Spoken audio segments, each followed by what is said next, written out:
The Game of Life and How to Play It by Florence Scovel Shinn. Chapter 8, Intuition or Guidance. In all thy ways acknowledge him, and he shall direct thy paths.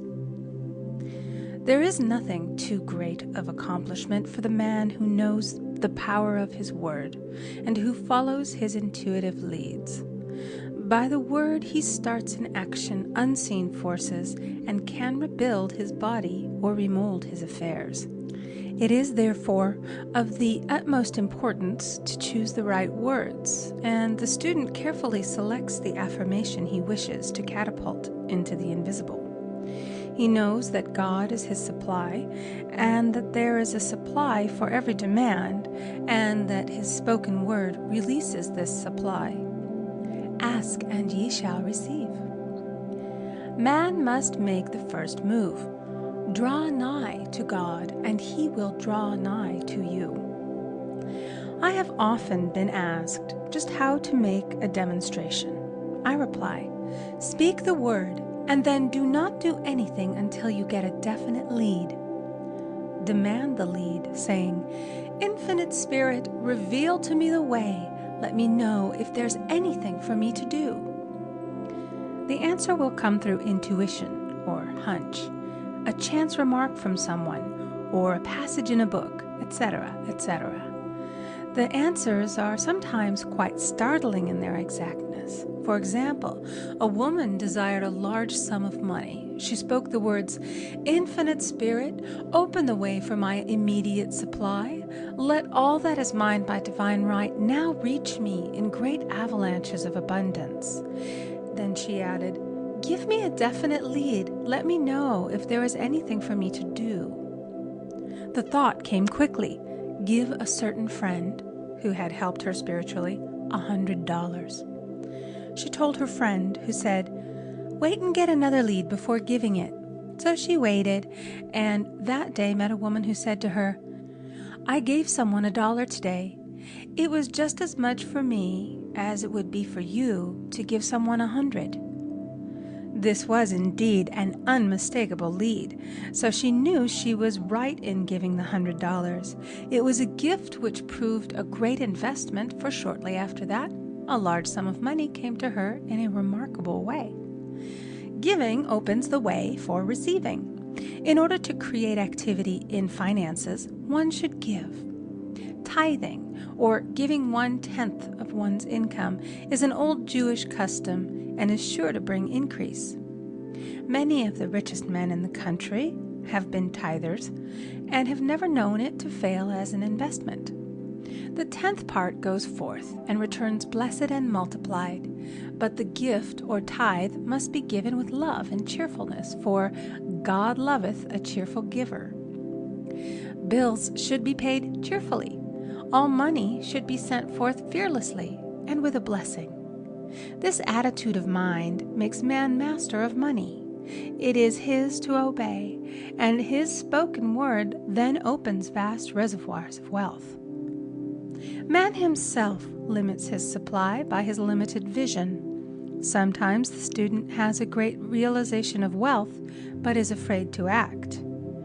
The vision and action must go hand in hand, as in the case of the man who bought the fur-lined overcoat. A woman came to me asking me to speak the word for a position. So I demanded, Infinite Spirit, open the way for this woman's right position. Never ask for just a position. Ask for the right position, the place already planned in divine mind, as it is the only one that will give satisfaction. I then gave thanks that she had already received, and that it would manifest quickly. Very soon she had 3 positions offered her, 2 in New York and 1 in Palm Beach, and she did not know which one to choose. I said, ask for a definite lead. The time was almost up and was still undecided when one day she telephoned. When I woke up this morning, I could smell Palm Beach. She had been there before and knew its balmy fragrance. I replied, well, if you can smell Palm Beach from here, it's certainly your lead. She accepted the position, and it proved a great success. Often one's lead comes at an unexpected time. One day, I was walking down the street when suddenly I felt a strong urge to go to a certain bakery a block or two away. The reasoning mind resisted, arguing, "There's nothing there that you want." However, I had learned not to reason, so I went to the bakery, looked at everything, and there was certainly nothing there that I wanted. But coming out, I encountered a woman I had thought of often and who was in great need of the help which I could give her. So often, one goes for one thing and finds another. Intuition is a spiritual faculty and does not explain, but simply points the way. A person often receives a lead during a treatment. The idea that comes may seem quite irrelevant, but some of God's leadings are mysterious. In the class one day, I was treating that each individual would receive a definite lead. A woman came to me afterwards and said, "While you were treating, I got the hunch to take my furniture out of storage and get an apartment." The woman had come to be treated for health. I told her I knew in getting a home of her own, her health would improve, and I added, "I believe your trouble, which is a congestion, has come from having things stored away. Congestion of things causes congestion in the body. You have violated the law of use, and your body is paying the penalty." So I gave thanks that divine order was established in her mind, body, and affairs. People little dream of how their affairs react on the body. There is a mental correspondence for every disease. A person might receive instantaneous healing through the realization of his body being a perfect idea in divine mind, and therefore whole and perfect, but if he continues his destructive thinking, hoarding, hating, fearing, condemning, the disease will return. Jesus Christ knew that all sickness came from sin, but admonished the leper after the healing to go and sin no more, lest a worse thing come upon him. So man's soul, or subconscious mind, must be washed whiter than snow for permanent healing. And the metaphysician is always delving deep for the correspondence. Jesus Christ said, "Condemn not, lest ye also be condemned. Judge not, lest ye be judged." Many people have attracted disease and unhappiness through the condemnation of others. What man condemns in others, he attracts to himself. For example, a friend came to me in anger and distress because her husband had deserted her for another woman. She condemned the other woman and said continually, "She knew he was a married man. She had no right to accept his attentions." I replied, "Stop condemning the woman. Bless her and be through with the situation. Otherwise, you are attracting the same thing to yourself." She was deaf to my words, and a year or two later became deeply interested in a married man herself. Man picks up a live wire whenever he criticizes or condemns, and may expect a shock. Indecision is a stumbling block in many a pathway. In order to overcome it, make the statement repeatedly, "I am always under direct inspiration. I make right decisions quickly." These words impress the subconscious, and soon one finds himself awake and alert, making his right moves without hesitation. I have found it destructive to look to the psychic plane for guidance, as it is the plane of many minds and not the one mind. As man opens his mind to subjectivity, he becomes a target for destructive forces. The psychic plane is the result of man's mortal thought and is on the plane of opposites. He may receive either good or bad messages.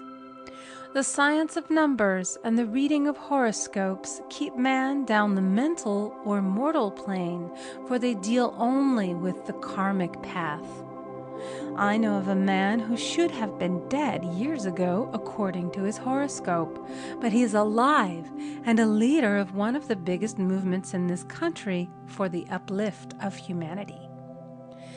It takes a very strong mind to neutralize a prophecy of evil. The student should declare, "Every false prophecy shall come to naught. Every plan my Father in heaven has not planned shall be dissolved and dissipated.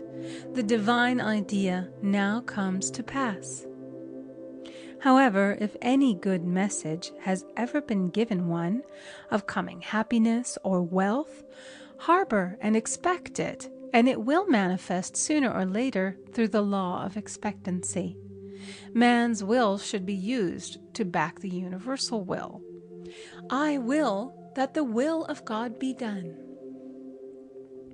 It is God's will to give every man every righteous desire of his heart, and man's will should be used to hold the perfect vision without wavering. The prodigal son said, "I will arise and go to my father." It is indeed often an effort of the will to leave the husks and swine of mortal thinking. It is so much easier for the average person to have fear than faith. So faith is an effort of the will. As man becomes spiritually awakened, he recognizes that any external inharmony is the correspondence of mental inharmony. If he stumbles or falls, he may know he is stumbling or falling in consciousness. One day, a student was walking along the street, condemning someone in her thoughts. She was saying mentally, "That woman is the most disagreeable woman on earth," when suddenly 3 Boy Scouts rushed around the corner and almost knocked her over. She did not condemn the Boy Scouts, but immediately called on the law of forgiveness and saluted the divinity in the woman. Wisdom's ways are ways of pleasantness, and all her paths are peace. When one has made his demands upon the universal, he must be ready for surprises.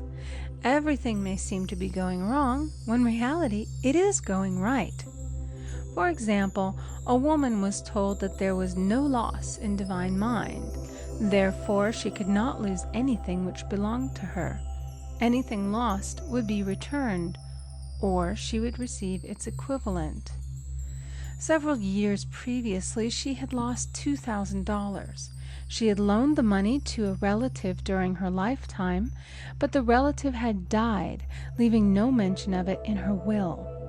The woman was resentful and angry, and as she had no written statement of the transaction, she never received the money, so she determined to deny the loss and collect the $2,000 from the Bank of the Universal. She had to begin by forgiving the woman, as resentment and unforgiveness closed the door of this wonderful bank. She made this statement, "I deny loss. There is no loss in divine mind. Therefore, I cannot lose the $2,000 which belong to me by divine right. As one door shuts, another opens."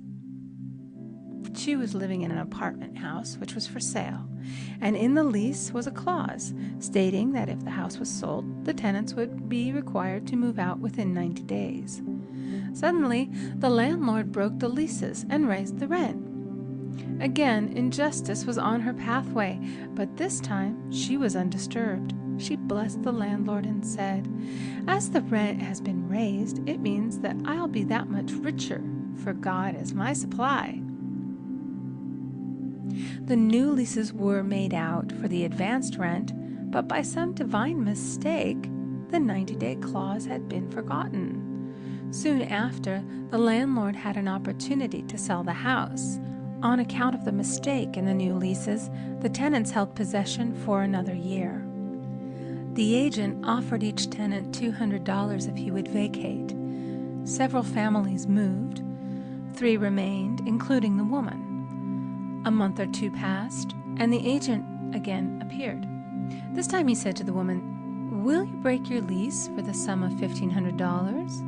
It flashed upon her, "Here comes the $2,000. She remembered having said to friends in the house, We will all act together if anything more is said about leaving." So her lead was to consult her friends. These friends said, "Well, if they have offered you 1,500, they will certainly give 2,000. So she received a check for $2,000 for giving up the apartment. It was certainly a remarkable working of the law, and the apparent injustice was merely an opening for the way for her demonstration.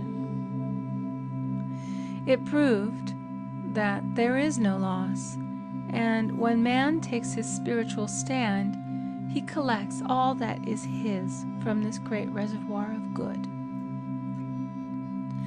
"I will restore to you the years the locusts have eaten." The locusts are the doubts, fears, resentments, and regrets of mortal thinking. These adverse thoughts alone rob man, for no man gives to himself but himself, and no man takes away from himself but himself. Man is here to prove God and to bear witness to the truth. And he can only prove God by bringing plenty out of lack and justice out of injustice. "Prove me now herewith, saith the Lord of hosts, if I will not open you the windows of heaven and pour out a blessing, that there shall be not room enough to receive it." End of chapter 8. Recording by Amy Conger.